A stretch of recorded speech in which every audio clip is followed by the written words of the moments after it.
Tu es gérant de nombreux loyers ou dirigeant d'une agence et tu perds énormément de temps à éditer de façon manuelle tes factures ou même tes quittances de loyer que tu dois par la suite envoyer à de nombreuses personnes. Je te montre dans cette vidéo comment automatiser tout ce processus et passer de ça à ça.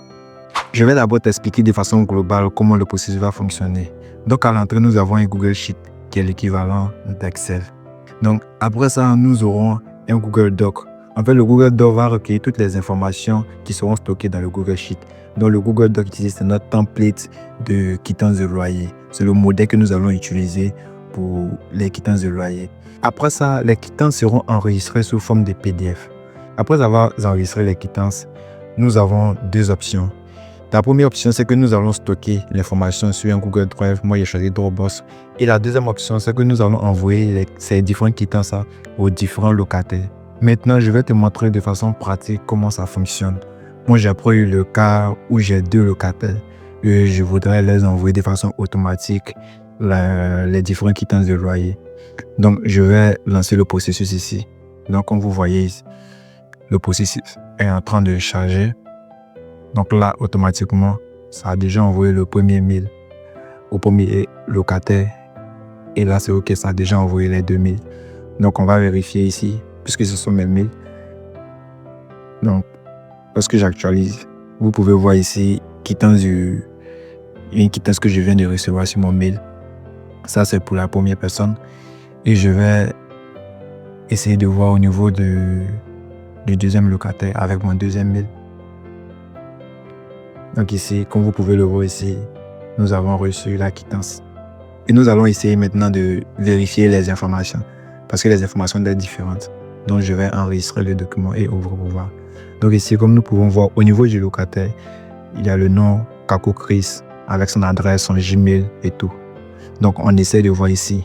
On peut bien voir Kako Chris avec son adresse et son Gmail. Et on va essayer de voir l'autre s'il y a eu une différence. Donc, je vais me connecter sur le deuxième compte. Là.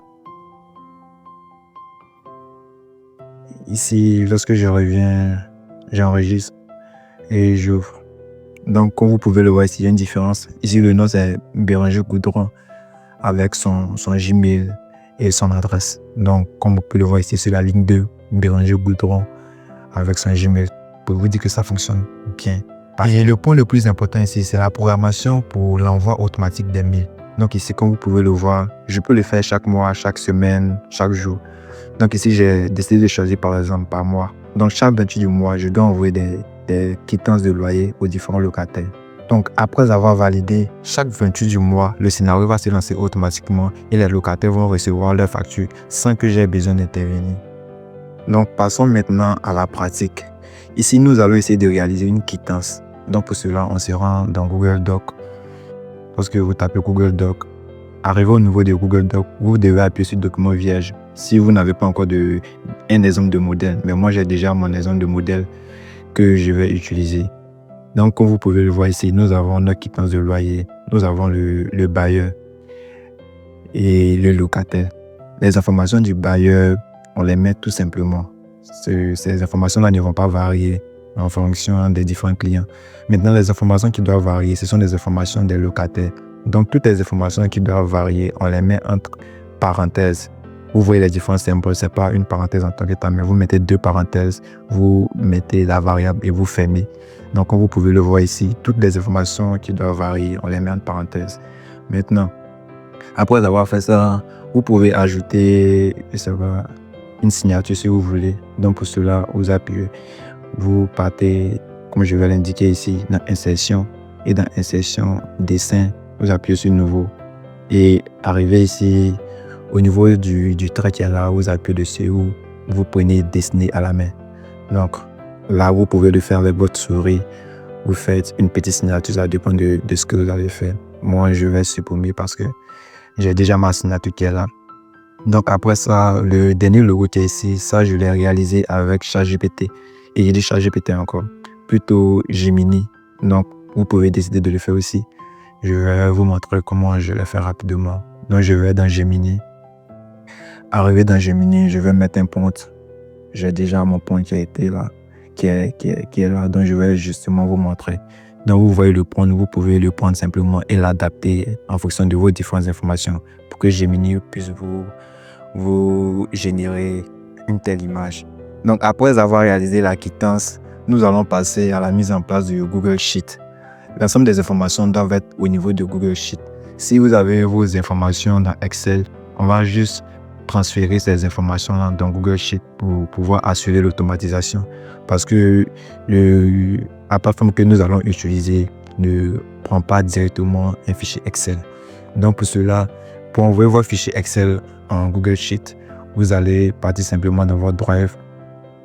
Donc je tape Google Drive, je rentre là-bas et ici je vais insérer donc nouveau, importer un fichier. Je sélectionne mon fichier Excel que je vais envoyer. Bon, je l'avais déjà, donc je vais conserver les deux.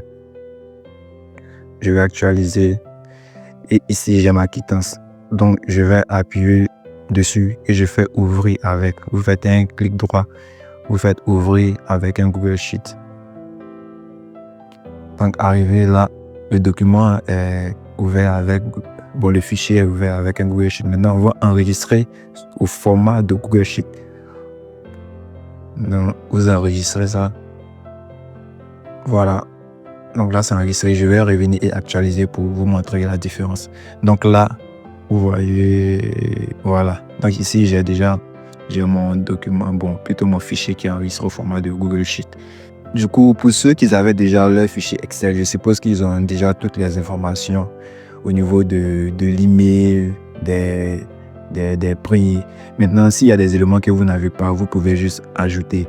Par exemple, le montant du loyer, les charges locatives, en tout cas, toutes les informations que vous souhaitez faire apparaître sur votre quittance.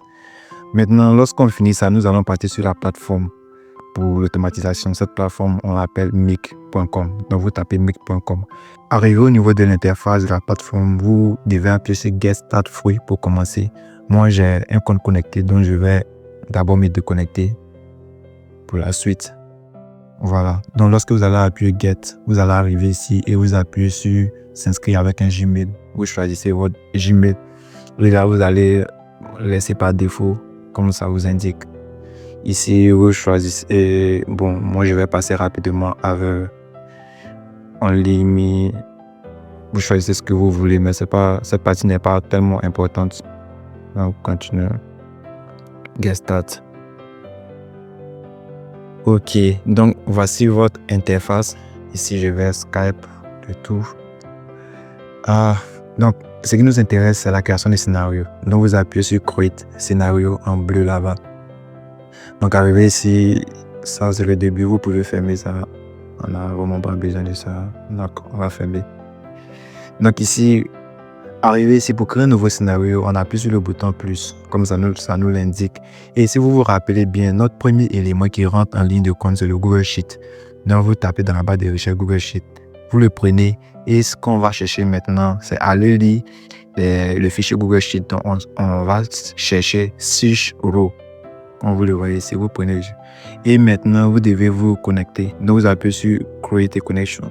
C'est très simple. Une fois que vous avez votre Gmail, vous connectez votre email sur lequel vous avez mis votre fichier Google Sheet. Donc, vous autorisez toute la connexion. Et là, c'est parfait. Donc, votre compte Gmail est connecté. Ici, nous avons différents éléments. Le premier élément qui est le sheet méthode, on ne touche rien, on ne change pas. Ensuite, nous avons le spreadsheet. Ici, vous allez partir chercher votre fichier Excel qui est dans votre Google Drive. Votre fichier Google Sheet plutôt. Moi, je ne sais pas comment vous avez renommé le vôtre, mais chez moi, c'est gestion de quittance. Donc, je le prends. Et ensuite, on me demande de choisir la feuille. Vu que là-bas, j'ai deux feuilles. Je vais vous montrer ici. J'ai la feuille 1. Je vais répartir dans mon Google Sheet. Ouais, c'est pas celui-là. Non plus. Lui non plus. Je sais plus trop. Voilà. Donc, comme vous pouvez voir ici, j'ai le sheet 1 et j'ai la feuille 1. Le sheet 1, ce sont des données effectives. Donc, moi, je ne vais pas l'utiliser. C'est au niveau de la feuille 8 que j'ai mes différents locataires. Donc, ici, je vais autoriser l'accession à la file 1. Donc, je prends la file 1. Et ici, on me demande au niveau de la colonne range, je n'ai pas assez de données, donc je vais prendre de A à Z. Je prends de A à Z. Ok. Si vous avez assez de données, vous pouvez autoriser jusqu'à CZ et ensuite. Donc, lorsque vous finissez ça, vous appuyez sur OK. Et là, c'est propre. Ensuite, les informations du Google Sheet doivent être mises maintenant dans notre template qu'on avait créé au niveau de Google Doc. Donc, nous allons ajouter le module Google Doc. Pour cela, on va taper dans la barre de recherche Google Doc. Google Doc, comme ça ici. Et là, on va chercher Create a document from a template, comme je l'ai dit, à partir d'un modèle. Donc, ici, on va aussi faire une connexion. Donc, vous utilisez le même Gmail pour toutes les différentes connexions. Donc, ici, je vais voir ce que Gmail qui est connecté. Ouais, c'est le même Gmail. Donc là, je fais autoriser. C'est le même principe. Je mets le Gmail, j'autorise. Ok, toujours continuer. Ok. Donc, arrivé ici, nous avons différents éléments aussi. Ce qui nous intéresse, c'est le local où c'est situé. Donc, l'ID. Quand on appelle là, je vais pas dire récupérer mon document. Moi, je l'ai appelé quittance de loyer. Donc, lorsque j'appuie sur ça, vous allez voir tous les différents éléments que j'ai mis en parenthèse là-bas vont sortir ici. Donc, comme vous pouvez le voir ici, nous avons tous les différents éléments qui sont contenus dans notre template, qui sont des éléments variables. Donc, vous pouvez voir ici nom de locataire, adresse, email, date de début. Maintenant, nous allons demander à notre Google Doc d'aller chercher les informations qui sont contenues dans le Google Sheet. Donc, comme vous pouvez le voir tout à droite, nous avons toutes les informations du Google Sheet. Donc, au niveau du nom de locataire, on va récupérer les informations qui seront contenues dans la colonne nom de locataire du Google Sheet. On fait la même chose pour l'adresse logement, la même chose pour l'email. Maintenant, lorsqu'on arrive au niveau de la date de début, on veut ici des dates qui vont se mettre à jour ou qui vont être mis en fonction de la date à laquelle on va envoyer notre quittance. Donc ici, les dates seront mises avec des formules. Donc pour cela, nous allons prendre la partie date et nous allons insérer des formules. Ce sont des formules simples. Vous pouvez faire du copier-coller et adapter en fonction de vos situations, de ce que vous voulez. Ici, le principe, c'est le principe que vous devez comprendre. Après ça, vous pouvez demander même à ChatGPT de vous donner la formule. Donc, le principe, c'est que moi, je vais envoyer la facture chaque 28 du mois. Et en fonction de la date à laquelle que je veux envoyer la facture, je veux qu'ils mettent au niveau de la date de début. Genre, je vais prendre un exemple. Si je veux envoyer la facture, par exemple, le 28 5e mois 2025, au niveau de la date de début, il doit marquer le 1er 5e mois 2025. Et au niveau de la date de fin, il va marquer le 1er 6e mois 2025, c'est-à-dire un mois après. Donc, il aura une plage, ça va donner une plage d'un mois. Mais étant donné que notre système sera automatique, donc ça doit incrémenter les différents mois et les différentes années en fonction du jour où vous allez envoyer votre fichier. Vous allez envoyer les différentes quittances. Du coup, où je dirais raison pour laquelle nous sommes obligés ici de mettre des formules pour que ça puisse incrémenter sans que vous n'ayez besoin d'intervenir. Donc, c'est la formule qui est là. Si c'est le même principe que vous voulez appliquer chez vous aussi, vous pouvez juste copier-coller la formule. Ou en fonction de votre situation, vous pouvez juste demander à ChatGPT de vous donner la formule, il vous donnera la formule que vous allez appliquer. Donc, c'est la même chose que je vais faire au niveau de date de fin. C'est le même principe. Seulement qu'au niveau de la date de fin ici, je vais ajouter un autre élément qui va permettre d'incrémenter un mois de plus. Du coup, là, je ne vais pas me mettre à réciter tout ce qu'il a dit. Vous pouvez déjà voir comment je fais. Et Comme je dis, c'est le principe qui est le plus important. Sinon, les histoires de formules, maintenant avec l'intelligence artificielle, on n'est plus obligé de retenir les formules par cœur avec l'intelligence artificielle. Une fois que tu comprends ton système, une fois que tu sais ce que tu veux, tu peux juste demander à ChatGPT de te donner en fonction du site sur lequel tu es. Tu t'en vas sur ChatGPT. ChatGPT, tu écris ton prompt, tu lui précises que tu es dans Make. Il va te donner cette formule. Bien, tu prends, tu reviens si tu colles, sans problème. Bon, étant donné que je connais la formule par cœur, donc je le fais directement ici. Du coup, ça c'est pour la date de fin. C'est pour la date de fin. Donc là, je vais mettre la date de fin ici. Le 1 que j'ai mis ici signifie qu'il y aura un mois. Ça va incrémenter un mois de plus.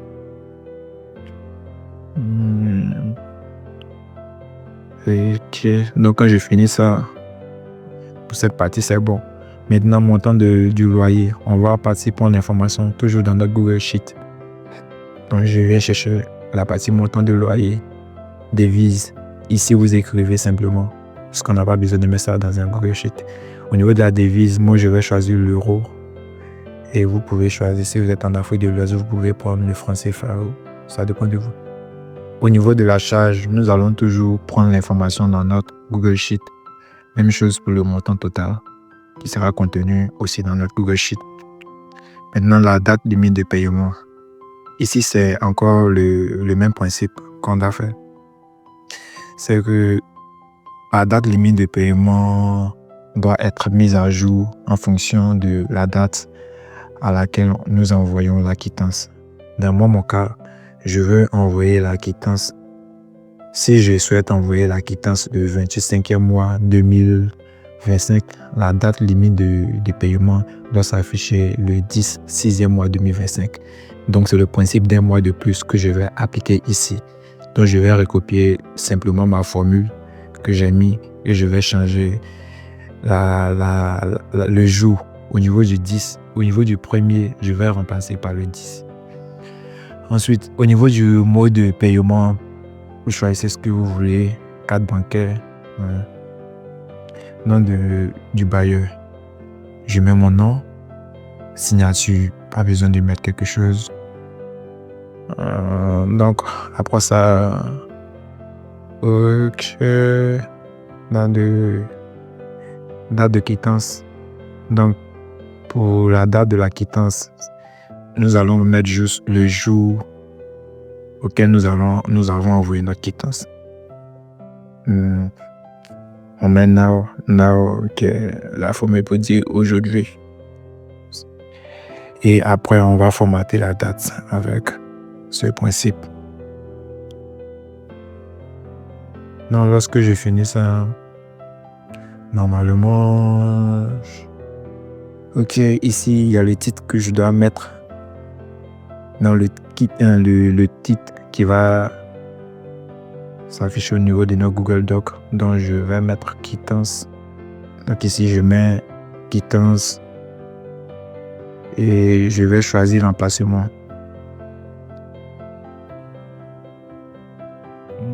Ok. Après cela, nous allons nous assurer que le système fonctionne bien avant de vouloir transformer le document en PDF. Donc, pour cela, d'abord, nous allons sauvegarder et après, nous allons lancer. Lorsque nous lançons, une fois que vous voyez 2 traits ici, ça veut dire qu'il n'y a pas d'erreur et que c'est bien. Donc là, nous avons nos 2 documents qui sont déjà lancés. Du coup, là, on va essayer de voir si les documents ont été bien générés et s'il n'y a pas de mauvaises informations ou si les informations ont été bien remplies dans chaque document. Donc là, je vais créer un nouveau dossier que je vais appeler test auto, dans lequel je vais mettre mes différents documents parce que là, j'ai trop de fichiers sur mon Google Drive. Du coup, là, je suis obligé de revenir dans Make. Et au niveau de Google Drive, je vais changer l'emplacement. Je vais changer l'emplacement ici, Google Drive. Donc là, sur le dossier test auto, j'appuie et je vais relancer. Du coup, là, ça va envoyer les différentes quittances dans ce dossier-là. Donc, quand je reviens, voilà, voici mes 2 quittances. Donc, vous allez voir que ça marche bien. OK. Donc là, toutes les informations y sont. Ça, c'est pour le premier locataire, c'est-à-dire Béranger Coutron. Comme vous pouvez le voir au niveau du test du bas aussi, ce document atteste que le locataire Béranger Coutron et blablabla. Donc toutes les informations sont là, la carte bancaire et tout. La signature fait à... Je pense qu'il y a une partie que j'ai oublié de mettre. Normalement fait à le lieu... Wesh, il y a une partie que j'ai oublié de mettre. Bon, c'est pas grave. OK, donc comme vous pouvez le voir ici, pour le deuxième locataire aussi, il y a ces différentes informations. Kaku, Chris, avec toutes ces informations qui vont avec. Donc maintenant, on est sûr que le système marche. Donc on va transformer nos différents documents en PDF. Donc pour cela, nous allons toujours prendre un autre module, toujours le Google Doc. Et cette fois-ci, nous allons prendre, on descend, download des documents. Voilà. Arrivé ici, notre Google est déjà connecté. Notre compte Google est déjà connecté. Donc là, on va changer. Au niveau du type, nous allons prendre un PDF. Et au niveau du document ID, nous allons appuyer sur Map. Sur Map. Pour dire qu'on veut prendre une donnée d'un module antérieur. Et là, vous prenez l'ID du document passé. Donc, vous allez appuyer, vous allez voir l'ID qui est là. Après cela, nous devons envoyer en fait le mail et en même temps enregistrer la quittance sur un Google Drive, bon, sur un Drive pour le stockage, pour un jour faire des vérifications et tout. Donc, nous faisons 2 options. Pour avoir 2 options, nous utilisons l'objet routeur, comme je l'ai mis là. Il va nous permettre de créer 2 chemins différents.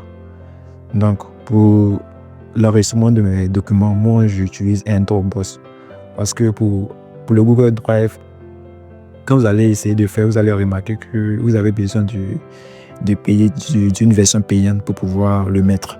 Alors que le Dropbox, il est gratuit. Mais malheureusement, vous avez droit à seulement que 2 gigas en mode gratuit.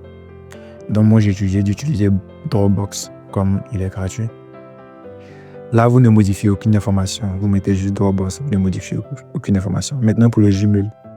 Ici, nous allons prendre le Gmail. Vous tapez Gmail et nous allons prendre le premier Send Email. C'est très important. Et là, comme d'habitude, vous connectez votre compte Gmail. Là, moi, je vais connecter mon compte, comme je l'ai dit. Ici, vous appuyez sur tout sélectionner. Il faut autoriser. Parce que si vous n'autorisez pas ici, le mec ne pourra pas envoyer directement des informations ou des mails à des différentes personnes. Donc, il faut toujours appuyer sur tout sélectionner pour tout autoriser, pour que le mec puisse envoyer des informations à des différentes personnes. Donc, arrivé ici, on va prendre le premier élément qui est Send to. Le tout, c'est-à-dire ça à qui vous voulez envoyer. Donc, nous allons revenir au niveau de notre Google Sheet et nous allons prendre la partie où il y a les différents mails. Maintenant, pour le sujet, le titre qui va s'afficher sur le mail, moi, je vais mettre une quittance qui va aller du premier du mois dans lequel on a envoyé jusqu'au premier du mois suivant. Donc, pour cela, je vais partir répondre les informations et formules que j'avais mis au niveau des dates de début, des dates de fin pour venir coller. Vu qu'ici, on veut une incrémentation et on veut que ça se fasse de façon automatique. Donc, je mets une quittance qui part du... La formule indique que c'est la date de début. Et on va reprendre encore des informations de la date de fin. Fin de période. OK. Voilà, donc là, on est bon. Après ça, on ne change rien. Au niveau du body, au niveau du body, vous prenez euro HTML. Que ça puisse sortir en HTML. Maintenant, le content, ça c'est un petit message. Si vous n'êtes pas obligé de le mettre, mais si vous voulez mettre, vous pouvez mettre juste un petit message qui va s'afficher dans le mail. Donc moi, je vais mettre tout simplement bonjour. Si je votre quittance de loyer, cordialement, et je vais mettre mon nom. Bon. J'ai écrit quoi? Non, cordialement. Et je mets mon nom. Voilà. Donc, après ça, nous allons attacher à ce mail-là notre document. Donc, ici, vous ne changez rien. Vous appuyez juste sur attache et vous voyez que c'est déjà connecté.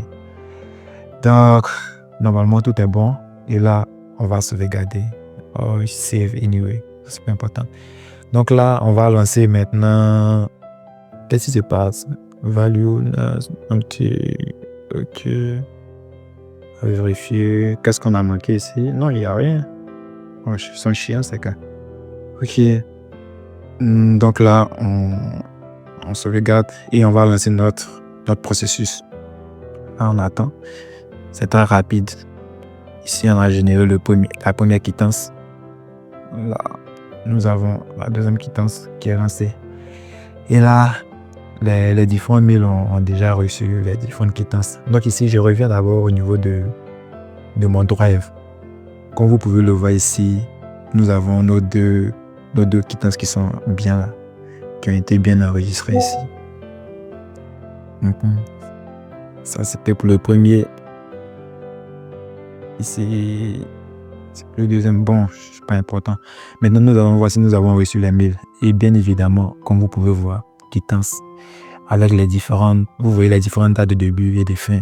Donc, c'est incrémenté d'un mois. Voilà. Donc, nous avons reçu nos quittances sur les deux comptes. Alors, c'est pour le premier compte. Et de même, si je vais vérifier au niveau du deuxième compte, je vais voir que j'ai reçu aussi la quittance là-bas. Donc, voilà la quittance qui est jointe ici, dans le mail. Maintenant, je vais programmer la période d'envoi des différents mails pour que ça se fasse de façon automatique sans que j'ai besoin d'intervenir. Donc ici, comme j'avais dit, vous pouvez prendre par mois, par semaine et tout. Moi, je vais juste faire un exemple. Donc, je prends 11 pour dire une seule fois. Moi, je veux que ça s'exécute une seule fois parce que je n'ai pas besoin que ça le fasse tous les mois. Donc là, je choisis, tu as la possibilité aussi de mettre l'heure à laquelle tu souhaites que les informations soient envoyées. Donc là, moi, j'ai mis une heure comme ça, j'ai lancé. Maintenant, ici, vous voyez au niveau du bouton bleu, chez vous, ça ne sera pas marqué bleu, ça sera sous forme de gris. Donc, vous devez cocher ce bouton pour pouvoir activer. Parce que si vous n'avez pas appuyé sur ce bouton, le système ne va pas fonctionner de façon automatique. Donc, vous devez à chaque fois appuyer sur le bouton bleu pour que le mec puisse savoir que vous voulez envoyer l'information à la date et à l'heure à laquelle vous avez programmé. Et c'est tout pour cette vidéo. J'espère qu'elle vous aidera et n'hésitez pas à poser des questions en commentaire si vous ne comprenez pas quelque chose. Merci d'avoir suivi la vidéo. Surtout, n'oubliez pas de me soutenir en vous abonnant et en laissant un like. À bientôt.